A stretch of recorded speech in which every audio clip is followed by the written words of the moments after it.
everyone, it's your friend Think Noodles, and welcome to the third anniversary of the beginning of Ask Think, episode number 156 for June 1st, 2015. Guys, it has been exactly 3 years since I started Ask Think. It's been on every single Monday, except I think once I had it on a Tuesday because I don't know, I think it was a dentist thing. I'm pretty sure. Yeah, I remember that. Yep. Oh, ow. I can feel the pain. Now that I'm thinking about it, I'm like, oh yeah, I remember how much that hurt. But anyway, guys, it's been awesome to have been answering questions from you guys, and I feel like almost talking back and forth with you guys for 3 full years. So thanks for supporting me through this, your likes, your comments, and all the encouragement you guys have given me. And this is one of my favorite series because it allows me to interact with you guys in no other way in any of my other series. So let's get started with last week's question. It was, if you could shrink any animal, what would it be and why? And Toby Ellis started with, I would shrink a hamster. Seriously, that would be the smallest and cutest thing ever. Although it would be kind of hard to see it. Depends on how much you shrink it. Kirby64 Emerald says, didn't say it couldn't be fictional. So Pikachu, I would shrink him so he could fit in my hamster cage, and my hamster Kirby would have a friend. Plus, who wouldn't want their very own Pokemon? That would be actually kind of cool. White Tie Fan says, would a human count as an animal? Well, let's just say it's a yes. If I could shrink any animal, it'd be me. Why exactly? I'd shrink myself because 1, I wouldn't have to go to school.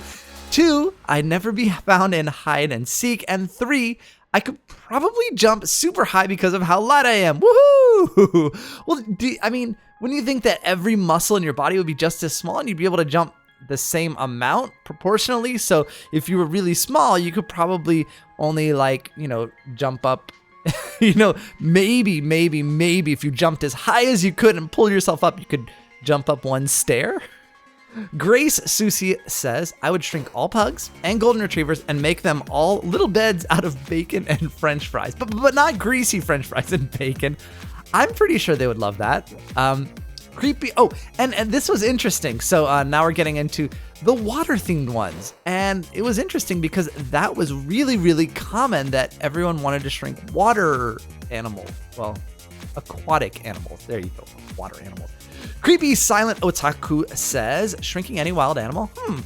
Probably a killer whale or an orca, and keep it around as a pet. Hopefully it won't bite my fingers off. That would be a really, really cute pet. And yeah, you might want to be careful with your fingers there. They've got some teeth. Widgie6 said, I'd shrink a whale. It'd fit in a fish tank, and I'll name her Wanda after Wanda from Things Lab. HBG Juliana says, if I could shrink an animal, it'd be a dolphin, because then they wouldn't get hurt or die from fishing nets. The dolphin would be able to just swim right through the net. Well, that's actually really sweet, and it would be really cute. The Bobin84 said, I would shrink a shark because 1, sharks are cool. 2, I want one for a pet. And 3, so no one would be scared of them and randomly start killing them, which is true. I mean, people are afraid of sharks because they're big, and if they bite you, and usually it's on accident, it can kill you. And so people are afraid of that. But if they're little, if they bite you, it might hurt a little bit, but it wouldn't be as bad. Creeper Overload said, I would shrink a dolphin, another one. It would be so cute and cuddly, and I would kiss it a tiger. Yes, a tiger. So I assume Creeper Overload is a boy and doesn't want to get caught saying dolphins are cute and cuddly. Larkin Witch's Stuff said, I would shrink a dolphin again. See, but this one was interesting because I would put it in my cereal. Now, a couple of things. I really am not sure if dolphins can survive. Well, I guess they could because they breathe air, but I don't think they do that well in milk. Second, would you put the dolphin in there just to watch it swim in your cereal, or because you wanted to eat it with your cereal? Because if you want to eat it with your cereal, I'd have to disagree and you can't eat dolphins. But I think you just want to watch it swim while you eat your cereal, which would be actually really cool. Hyper Strike said, I would shrink an octopus.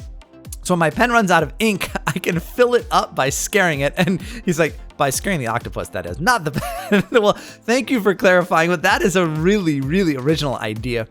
Budgie Megs would shrink a blue whale so she could take it home and put it in the bath to swim around. And then I could say to anybody annoying me, mostly my sister, I'll feed you to the blue whale. And then they get really scared. And then there would be just this tiny little whale swimming about. A honey pup AHP says, I think I would shrink in a rat, a monkey and a tiger, maybe even a spider, because I just want to know how small it can get. Maybe I'll search that up on the internet. I'll shrink a lion, an elephant too. I'd even shrink a kangaroo. I'd shrink them all, yeah, all those animals. I'd shrink the rhinos and the crocodiles. I'll make them small and name them all Kyle. Crocodiles. Oh, I get it. Crocodiles and Kyles. Like, where's the rhyme? Yeah. Oh, and I'd shrink a dog too and make it a puppy forever because puppies are so cute. Especially my dog Honey and Kopi. And oh, by the way, this is the last bit about dogs. It isn't in the wrap. Sorry if I didn't make it clear. And Noodle on. Awesome. Blue Star Vids says, if I could shrink down any animal, I'd shrink down that rock over there because it has been very naughty and deserves a punishment. I don't know how big the rock is right now, but couldn't you just punish the naughty rock without having to shrink it? Kyla Brillon asks, if I could shrink any wild animal, it'd be my older sister. She is very wild, and I would do that because she's super annoying, and maybe because I can take over our room, and my baby brother after he's born. Noodle on. Pandapug 5000, also in the same theme, says, well, I guess I would shrink my brother, because he's like some type of animal. The reason why is because it would probably make him less annoying. On second thought, let's shrink the other animal, my sister. Lana David would tame a wild Kevin, R.I.P. Lana, R.I.P. And she's got a little roleplay here, and it's, yo, Kevin, I'm going to tame you this gigantic cage. I'm totally not trying to make Think go on a cool adventure in Think's lab. TNT, TNT, TNT, TNT, TNT, TNT, TNT, TNT, TNT. Wait, what? Traps Kevin in a cage. Kevin roars, and I ask, what are you doing, Lana? Taming Kevin. Your early birthday wish, ain't it? Okay, I'll give you 2 months to tame Kevin. 2 months later, me. Kevin, speak. Meow. Lana, you're a natural. How do you do it?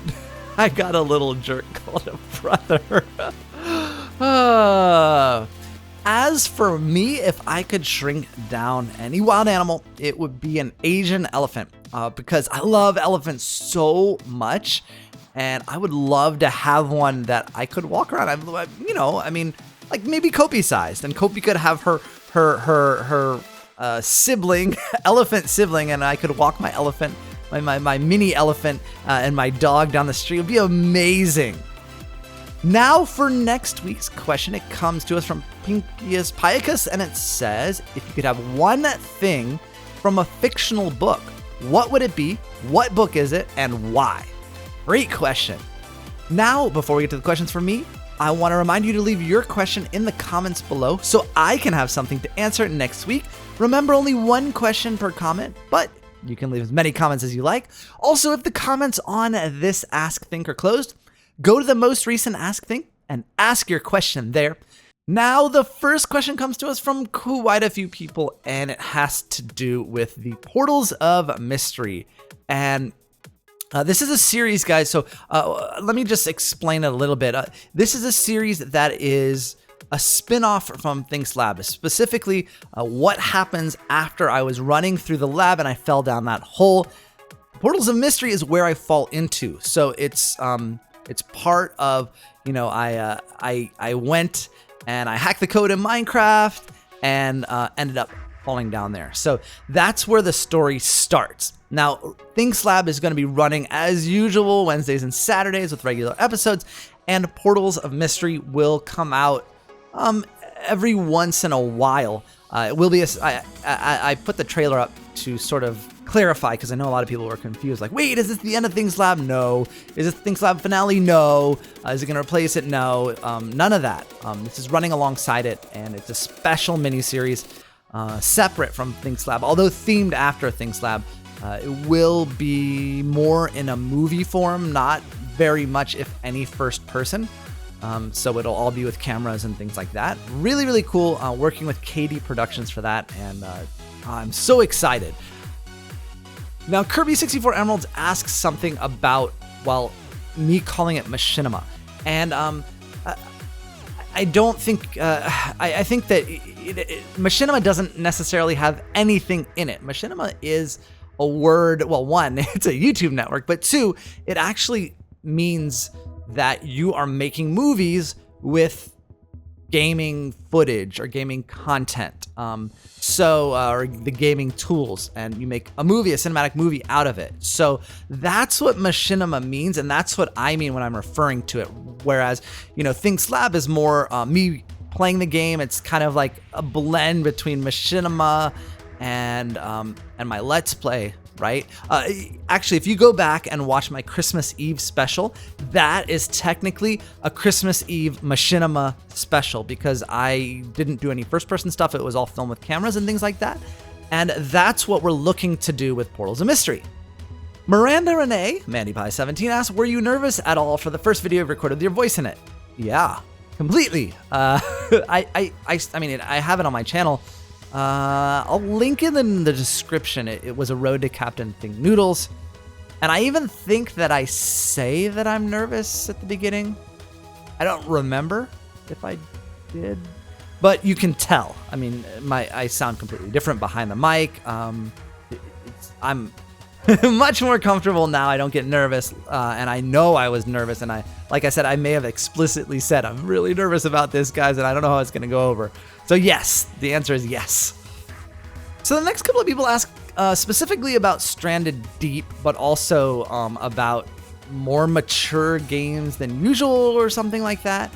And well, first of all, Stranded Deep is a game kind of like Minecraft in that you start in an environment. I mean, it has a beginning story that's different, right? Minecraft, you just click play game and you're standing on an island or in a forest or something like that.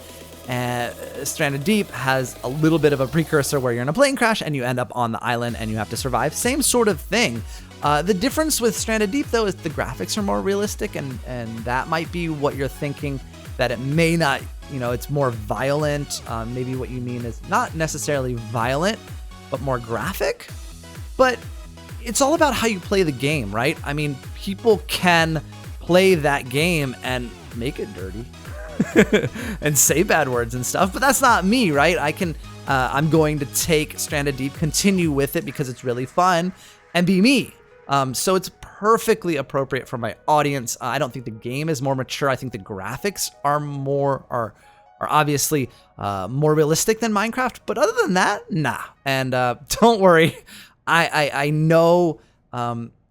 I'm a family-friendly person. It's very, very important to me and always has been for my channel and for me to remain family-friendly, and you don't have to worry about me, all of a sudden saying, okay, cool, Stranded Deep's over. Next series, Grand Theft Auto, okay? So don't worry about that. Magnum Debo asks, what school did you go to in Indonesia? I'm asking this because I'm from Indonesia. I went to JIS in Cilandak, not and I mean, at the time, maybe there's more, but there was one in Patimura. But yeah, I went to the JIS in Cilandak. S. Grizz asks, how do you survive middle school when you have to get up at 6 in the morning? That's right, the bus comes at 6:30. Let it sink in. There. Really? Help! Well, maybe I can help you by scaring you with the time that I have gotten up for the last 5 years of my wife's residency. And we set the alarm for 4:10 a.m. So maybe let that sink in. Apple Lou asks, where did you get mantequilla? I probably spelled it wrong, but I know it means butter. Have not talked about this in a long, long time. And the reason I came up with it is because anytime I would say gold, especially when playing Hunger Games, people would be like, no, it's butter. Which at the time, that was a really, really popular thing. I don't know that it is anymore, but it was a really, really popular thing that with Sky Does Minecraft. And Adam used to always call it butter because it kind of looks like butter. And so people loved that, and they would take that to other people's channels because they're, hey, I'm a part of the Sky Army, and it's butter, not gold. And so I kind of wanted to play off of that and not call it butter, but still go with it. And so I used butter from Spanish, which was mantequilla, just to be funny, and people liked it. Button to the Max asks, so what do you think about other channels being able to have the same name? I think that's annoying. Yes, super duper annoying. And it's been that way ever since the comment switched to Google+. Actually, in fact, it's been that way ever since I was able to change my channel name from Insiders Network to Think Noodles. So it's kind of bittersweet, right? That I was able to get my channel name, but but then other people can actually name themselves as my channel name, and they can take my icon and they can take my channel header and they can re-upload my videos and pretend to be me and also get views from it. And this happens to me. It happens to a lot of the bigger YouTubers. There are literally hundreds of copied channels and they're stealing views. It is really, really a shame. And there are ways that YouTube can fix this. We have, the verified checkmark, which helps a little bit on PC browsers or Mac browsers, but it doesn't even show up on mobile. And there are ways to protect it. If someone gets a verified name, you should protect the namespace. Nobody else can name themselves that from then on. And anybody who is named that verified name has to change their username, or YouTube will automatically add 001 at the end or something like that. Really, really easy to take care of. I just don't think that YouTube themselves are motivated to do it. Impossible Dreamer Mythical Beast asks, have you ever gotten a virus on your computer before? If so, what kind was it? Trojan, worm, etc. How did you get it? Through an email, downloading a seemingly innocent file, etc. Yeah, I got one way back when I was in probably 11th grade. Maybe 12th grade. I'm not sure. But it was in the 11th to 12th grade years. And so back then, guys, we didn't really have the internet. So there weren't worms or anything like that because there was no connected network. When you wanted to connect to anything, you had to use a modem to dial up. And the internet was really, really, really limited at the time. So there weren't really worms or computer or network-based viruses at all because there was no network that computers were constantly connected to. I know, it's hard to imagine, but that's the way it used to be. But yeah, I did download a seemingly innocent file, or it was a file that was supposed to be something that it wasn't. And when I ran it, it erased everything on my hard drive. And none of the programs would run, Windows wouldn't come up, and I couldn't figure out why. Then I rebooted the computer, and the computer wouldn't boot because there are no files on it. So, yep. But thankfully, my dad was a little bit smarter than me, and he did weekly backups on a tape drive, and we were able to get most things back. Logan Kerr asks, question for tomorrow's Ask Think, besides making the Think Slab episode, what else did you do on your birthday? Well, actually, on my birthday, I didn't make the Think Slab episode. I was in Colorado just for the weekend. I left on Friday morning and came back Sunday night because of the weather and some other things here in New York. But so yeah, I actually made the Think Slab episode, I think on Thursday, maybe Wednesday. I don't remember. But anyway, what I did on my birthday, I went to Colorado and I visited my cousin and a friend and spent most of the day with them. And I spent Friday night and Saturday night and a little bit of Sunday morning with my wife. Blue Shadow RP asks, is it hot in New York right now? I heard it's also raining. Not that hot, but I think it's been raining since like yesterday, all day yesterday, and it's raining right now. And Furious the Slime, and this kind of has to do with the previous question, asked, did you watch the news and see a crane broke in New York? Be careful, New lawn. Well, first of all, I wasn't in New York at the time when it fell. But the rain and the crane, interesting that they rhyme, really, really affected my way home from Colorado. It was supposed to be a 4-hour flight, but we left like maybe only about 30 minutes late. But then the rain was causing delays at LaGuardia, and we had to hold in a holding pattern somewhere around Lake Erie. And since we were holding there, they didn't bring enough fuel. So we actually had to go to Albany and refuel there before getting to LaGuardia. So we had to land in Albany, refuel, couldn't get off the plane. Then we took off, then we got to LaGuardia. So I think the flight, instead of taking 4 hours, it took 7.5. And then when we landed, I got in a taxi, and usually, it was already like, I don't know, it was almost 8 o'clock on a Sunday night. That usually from LaGuardia to my house, 20 minutes. Was not 20 minutes. The crane thing caused a ton of traffic in New York because they were diverting traffic coming into the city away from it. And I had to come out of the tunnel, or once I got through the tunnel, the traffic was so bad that I got out of the taxi which was like $50 just to get like right to the edge of Manhattan. And then I got out, and because the traffic was so bad, and then I walked like 4 avenue blocks, then got in another taxi, and he finally drove me home. And I didn't get home until like, I think it was like 9:30. So it took me almost from when I left Denver until I got home was almost 10 hours. It's crazy. But yeah, it was. I know about the crane, and it didn't hurt me, but wow, it really like had huge effects on the traffic and me getting home. Karma Sab asks, can you sing? I've never heard you before. I can, but not very well. Blue _ asks, have you ever not had enough video footage to cover the whole episode? No. Usually what I do, I mean, I know about how long an ask think it's going to be. It's usually between 25 and 30 minutes. And so I record usually 25 to 30 minutes of video. And generally what happens is I always have too much footage rather than not enough. Claw Rach asks, have you ever been to London, and have you ridden the underground, and how is it compared to New York subway? Yes, I've been to London a few times. The last time we went, how long ago was it? I don't remember, but we did ride the underground. And as far as New York subway, I find it to be a lot cleaner. Our subways are dirty, a lot of trash on the tracks and things like that. And I found that the London underground was cleaner and I think better lit as well. X Devil Hawk XX asks, do you ever make the perfect video and then something bad happens, like you realize you weren't recording sound or something?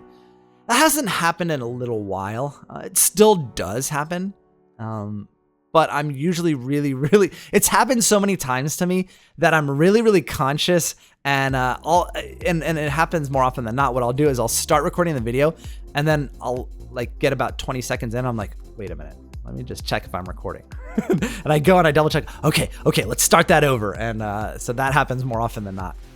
Leica Boss Productions asks, can you give advice about final exams? Yeah, I mean, I can give you what was most important to me when I was taking finals. And so, I mean, obviously try and study, not like cramming, the day of or even the day before. I mean, obviously the day before you're going to do a little bit of extra studying, but try and space your studying out. And if you get to the point where it's getting late, and this was just for me, okay? So I don't know if it's for you, but for me, what I found was more important than cramming in, like, oh gosh, I'm so tired. It's getting late. I've got to get up early. It was more important for me to get a good night's rest than to say, okay, I've got one chapter left and I got to finish this chapter. It was more important to me to get a good night's rest because and here's why, at least for me, if I had stayed up late and studied that last little bit and then didn't get enough sleep, all of the other stuff that I'd studied, I wouldn't be, as, I guess, conscious as I should be. I wouldn't be as on top of things because I didn't get enough sleep. So all of the studying I'd done before that last little chapter, I would be risking all of that because I wouldn't be as sharp mentally because I was tired. So yeah, my advice is to get rest. Smart Noodle asks, have you ever been to South America? My mom is from Colombia. Yes, I've been to, I've been to Lima, a few cities in Peru. And also I've been to Bogota a few times, which I mean, I don't know if your mom's from Bogota, but that is the capital of Colombia. Narwhal's Draw asks, was Crazy Craft the first series you had to shut down? Well, I mean, I didn't have to shut down Crazy Craft. I ended it, but no, definitely not the first series I've ended. Hexit, I played Hexit, and when I got to the point where there really wasn't much left to do, I ended Hexit just like I did with Crazy Craft. What do you call it? Spore. I played it until I got to the, I want to say the Solar System series, but that's not right. It's stage, but it's the Space Age. That's what it is. And the Space Age is so repetitive and boring that it was just kind of like, okay, guys, we've gotten all the way to here, and this is a good point to end because the rest of it really just drags on. What other series have I ended? But yeah, no, I've ended a few series. Stranded Deep will come to an end. I'm not going to play it forever. So yeah, there are certain series that have a logical ending point, and those are the ones that I do end. Joshua H asks, think you don't have a bathroom in your treehouse? Well, I mean, I don't necessarily have a bathroom. I've got right behind my bed, I've got this little trap door that I use, and I just flip it up, and when I need to poop, I know I don't. And I mean, I need one from a storytelling point of view. It's just that it seems weird to have a toilet in a treehouse. But yeah, I should build a bathroom, or at least maybe build one down in the underground area. That seems like a better, it just seems like I could put a real bathroom in down there. Whereas in the treehouse, I don't know. I guess we can make an outhouse in the treehouse, right? Kitten Lover asks, did you hear there will be a Minecraft Pocket Edition update this week? We will have skins, game mode changing, etc. I did not know that was coming out. I remember them saying that, I think it was 0.10 was supposed to have skin changing, and then they dropped it. So I guess the newer version is going to have that. That's actually really exciting, especially the game mode changing, because you had to use an editor previously to change your game mode back and forth and things like that. So yeah, when that does come out, I'd love to see myself in a skin in Pocket Edition. That'd be really fun, and I might even do maybe a one-off video playing PE in an adventure map or something. The Lemon Miner Rules asks, I think if you don't have realms, how do you back up a world? I assume that you mean, okay, there's two ways. One, if you're playing single player, right? What you need to do is go into your Minecraft it depends on whether you have a Mac or PC, but you go in your Minecraft saves folder and copy the name of the world that you're using, and you can copy it to another place on your hard drive, or the best thing to do is copy it to a USB and USB device or memory stick, and then take that out of your computer, and then your world's backed up. And then anytime you do something significant, go ahead and copy that file back over, and then you'll, if anything happens to your hard drive, you have everything on your USB stick. Now, if you're talking about a multiplayer world, if that server has multicraft, which most of them do, there is an automated backup that you can set up to back up your world every day, every 4 hours, which is what I have. And that's how I do it with the Noodle Planet. All right, guys, that is it for this episode of Ask Think. Don't forget to leave your question in the comments below so I can have something to answer next week. Thanks again, guys, for 3 years of Ask Think. Your support has meant so much to me and kept this series going. I'll see you guys again soon. Thanks for watching. And of course, Noodle on!